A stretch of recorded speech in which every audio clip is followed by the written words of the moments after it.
నమస్తే, welcome to college TV.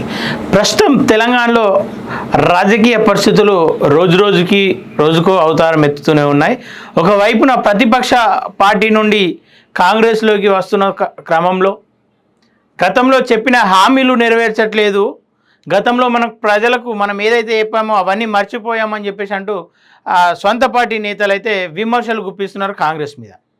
ఇది ఇలాగ ఉంటే కొంతమందికి షోకాజ్ నోటీసులు ఇవ్వడం, కొంతమందిని పార్టీ నుండి సస్పెండ్ చేయడం, ఇట్లాంటి పరిస్థితులు కాంగ్రెస్లో ఏర్పడుతున్నాయి. అంటే గత కొన్ని సంవత్సరాలుగా సీనియర్గా ఉన్నటువంటి కాంగ్రెస్ పార్టీ నాయకులనే కాంగ్రెస్ నుండి ఈరోజు బయటకు పంపే పరిస్థితులు ఏర్పడుతున్నాయి.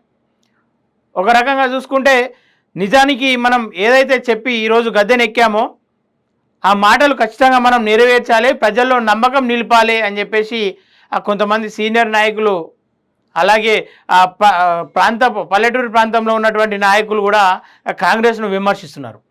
6 గ్యారంటీలు ఏవైతే చెప్పామో, ధరని ఏదైతే మనం రద్దు చేస్తామని చెప్పేసి అన్నామో, గతంలో ఉన్న నాయకులు ఏదైతే చేసిన తప్పులను బయటకు వెలికి తీసి ప్రజా సొమ్మును ప్రజలకు పంచిపెడతామన్నారు, ఎవరైతే అన్యాయానికి గురయ్యారో వాళ్ళకు న్యాయం చేస్తామని చెప్పేశారు, ధరని రద్దు చేస్తామని చెప్పేసి ఏదైతే మాట ఇచ్చారో ఆ మాటలన్నీ ఈరోజు కేవలం మాటలకు మాత్రమే ఉన్నాయి, అమల్లో లేవని చెప్పేసి సొంత పార్టీ నేతలే వ్యతిరేకిస్తున్నారు. ఈ క్రమంలో గతంలో చూసుకుంటే బక్కా జర్సన్ గారు కూడా ఏదైతే భూమాత అని చెప్పేసి పేరు పెట్టి ధరణి రద్దు చేసి భూమాతను కొనసాగిస్తాం, ఆ విషయంలో ధరణి విషయంలో ఎవరైతే నష్టపోయారో, ఎవరైతే అనవసరంగా లబ్ధి పొందారో వారందరికీ న్యాయం చేస్తామని చెప్పేసి అప్పుడు గతంలో కాంగ్రెస్ రాకముందుకు ప్రతిపక్షంలో ఉన్నప్పుడు చెప్పిన మాటలు కావచ్చు, రేవంత్ రెడ్డి స్వయంగా ఆయన నోరుతో అన్న మాటలు కావచ్చు, ఈరోజు బక్కా జర్సన్ గుర్తు చేసే ప్రయత్నం చేశారు. దానిలో భాగంగా ఆయనను పార్టీ నుండి 6 సంవత్సరాలు సస్పెండ్ చేయడం అయితే జరిగింది.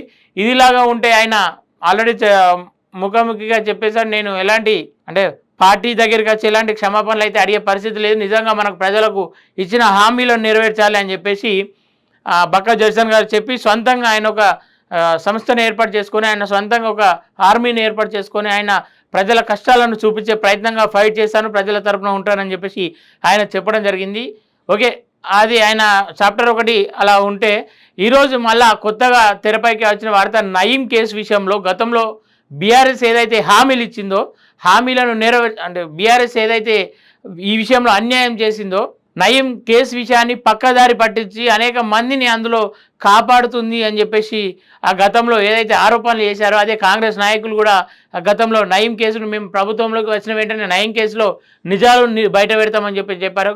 3 నెలలు గడిచిన నయీం కేసు విచారణ చేపట్టడం లేదని చెప్పేసి సొంత పార్టీ నేతే విహెచ్ హనుమంతరావు గారు, కాంగ్రెస్ పార్టీ సీనియర్ నాయకులు, ఆయన ఈరోజు ఏదైతే నయీం కేసు ఉందో దాన్ని గతంలో బీఆర్ఎస్ విషయంలో తప్పు జరిగింది, ఇది తప్పు మళ్ళీ జరగద్దని చెప్పేసి హనుమంతరావు గారు అయితే వెల్లడించడం జరిగింది. ఒకసారి ఆయన ఏమన్నారు, నయీం కేసును రీఓపెన్ చేయాలి హనుమంతరావు, బీఆర్ఎస్ ప్రభుత్వం హయాంలో గ్యాంగ్స్టార్ నయీం కేసుని నీరుగార్చారని కాంగ్రెస్ నేత మాజీ ఎంపీ హనుమంతరావు ఆరోపించారు.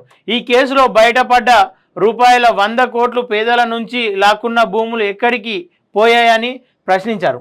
నయీం అక్రమ కేసులో పాలు పంచుకున్న పోలీస్ అధికారులు, నాయకులు ఎవరనేది ప్రజలకు తెలియాల్సిన అవసరం ఉందని అన్నారు. సీఎం రేవంత్ చొరవ తీసుకుని ఈ కేసుని మళ్ళీ విచారణ జరపాలని చెప్పేసి విహెచ్ హనుమంతరావు గారు అయితే కోరారు. వాస్తవానికి గతంలో బీఆర్ఎస్ ప్రభుత్వం అనేక తప్పులు చేసింది. నయీం కేసు కూడా గతంలో చాలా రాష్ట్రం మొత్తం ఒక సంచలనంగా మారింది. అట్లాంటి కేసులను ఇప్పటి వరకు వెలికి తీయకుండా అందులో అనేక ఆయన నుండి ఏదైతే నయీం నుండి ఏదైతే స్వాధీనం చేసుకున్న ఆస్తులను కావచ్చు, నగలు కావచ్చు, ఆభరణాలు కావచ్చు, భూములు కావచ్చు, అసలు ఏం చేశారు ప్రజలు అవి అనేక మంది. నిజానికి చెప్పాలంటే ఏదైనా భూమి మీద ఎవరిదైనా నాయకుని కనుబడ్డదంటే దాన్ని పనిచేసి వాళ్ళకు అప్పచెప్పిన వ్యక్తి నయీం లాంటి వాళ్ళు. నిజంగా ఆ భూమి ఎవరిది, ఆ నగలు ఎవరి, ఏదైతే అమౌంట్ ఉందో అది ఎవరిది నుండి తీసుకున్నదని చెప్పేసి విచారణ జరిపి ఎవరైతే నష్టపోయారో వాళ్లకు చేరవేయాల్సిన ప్రభుత్వం గతంలో తప్పు చేసి ఆ దొంగ సొమ్ము ఏదైతుందో ఆ దొంగ సొమ్ములో కూడా పాలు పంచుకొని ఆ కేసును తప్పుదారులు పట్టిస్తూ అందులో స్వాధీనం చేసుకున్న అమౌంట్ను కూడా ఎవరికి లెక్క చెప్పకుండా ఇష్టారీతిగా అటు పోలీస్ అధికారులు కావచ్చు, దానికి సంబంధించిన నాయకులు కావచ్చు, అందులో పాలు పంచుకొని పందికొక్కులా మెక్కారని చెప్పేసి గతంలో అనేక ఆరోపణలు చేసింది రేవంత్ రెడ్డి కావచ్చు, కాంగ్రెస్ నాయకులు కావచ్చు.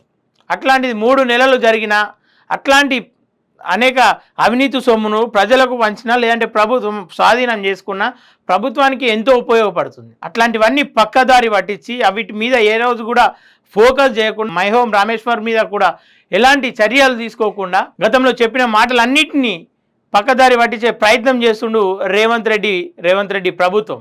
దీనిపైనే గతంలో ఒక నాయకుడు ప్రశ్నిస్తే ఆయనను పార్టీ నుండి సస్పెండ్ చేశారు. మళ్ళీ సేమ్ ఇదే తెర మీదకి వస్తుంది. ఎందుకంటే వీళ్ళు అంటే కాంగ్రెస్ పార్టీ మొదటి నుండి కాంగ్రెస్లో ఉన్న వ్యక్తులు వీళ్ళకు కాంగ్రెస్ను నీరుగార్చడం ఇష్టం లేకనే కాంగ్రెస్ ఏదైతే సీఎం అపాయింట్మెంట్ దొరకకనో లేదంటే సీఎం వీళ్ళ మాటలను పట్టించుకోకుండానో ప్రజాక్షేత్రంలోకి వచ్చి మీడియా ముఖంగా వీళ్ళు జరుగుతున్న అన్యాయాలను మీ ముందుకు తీసుకొచ్చే ప్రయత్నం చేస్తున్నారు. అంటే వీళ్ళ ఉద్దేశం ఏమై ఉంటుందంటే నాకు ఖచ్చితంగా వీళ్ళు కాంగ్రెస్ పార్టీని బ్లేమ్ చేయాలని చూడరు, కానీ కాంగ్రెస్ పార్టీ ప్రజల్లో ఏదైతే కోల్పోతుందో దాన్ని కోల్పోకుండా నమ్మకాన్ని నిలిపే ప్రయత్నంగా వీళ్ళు బయటకు వస్తున్నారు. వీళ్ళకు పార్టీ నుండి సస్పెండ్లు వస్తున్నాయి. ఖచ్చితంగా ప్రభుత్వం గతంలో ఏదైతే చెప్పి మీరు రాజ్యంలోకి వచ్చారో అవి నెరవేర్చాల్సిన బాధ్యత మీద ఉంటుంది. నయీం కేసు గతంలో పెద్ద సంచలనంగా మారింది. ఆ కేసు విషయంలో ఇప్పటికీ మీరు పట్టించుకోకపోవడం వెనుక అసలు నిజాలు ఏమున్నాయి, అందులో మీ పాత్ర ఎంత ఉంది అనే ప్రశ్నలు కూడా జనాల్లోకి వస్తున్నాయి.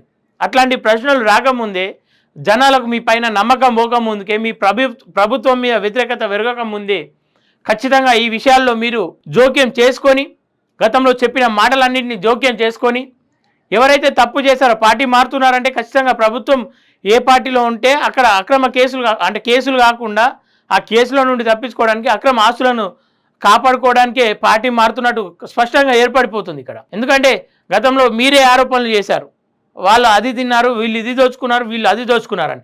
వాళ్ళని ఈరోజు పార్టీలో చేర్చుకునే ప్రయత్నం చేస్తున్నారు. వాస్తవానికి రేవంత్ రెడ్డికి ఇప్పుడు బలం అవసరం కాబట్టి వీళ్ళందరినీ పార్టీలో చేర్చుకునే ప్రయత్నం చేస్తున్నారు.